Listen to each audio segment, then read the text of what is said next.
When it comes to voxelization in Blender, you can access it by going into the Object Properties panel. Under the Remesh area, you can begin playing with voxelization by just toggling the settings as you like and then hitting Voxel Remesh.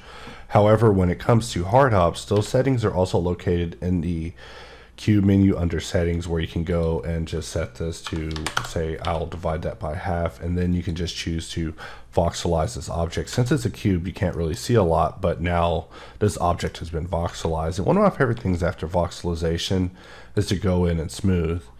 So one of the questions you may be wondering is, how does it differ from the options in the Control-Helper area with the general options? Isn't this the same voxelization? And the answer, of course, is yes. You click it, it will voxelize it. Of course, all the modifiers are applied.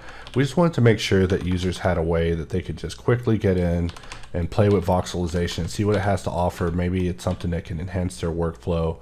Depending on the performance of your computer, you can actually get the settings pretty low and get some pretty nice results, but it is something that will inherently provide some faceting, but sometimes it can give you a kind of charming look to it if you know how to work it. But I'm a big fan of just going in there with a smooth and just rolling it with a smooth, and then use booleans to, you know, send that thing off and get the edges hard just where I need them at.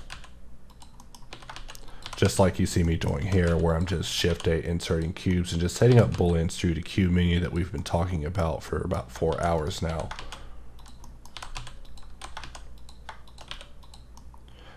And there we are, you know, using the power of voxelization, and we could even shade this smooth just to give it an even finer look, which, you know, at this point it kind of looks a little bit like stone. I'm a little bit more careful about my transitions when it comes to these areas, but it still is something worth trying out. And for that reason, voxelization options are located in the settings area of the cube menu, and also in the Control- area of the general options of the helper, just in case you're wanting to access it through that hotkey, which is one of my favorites. I can't stop pressing Control-.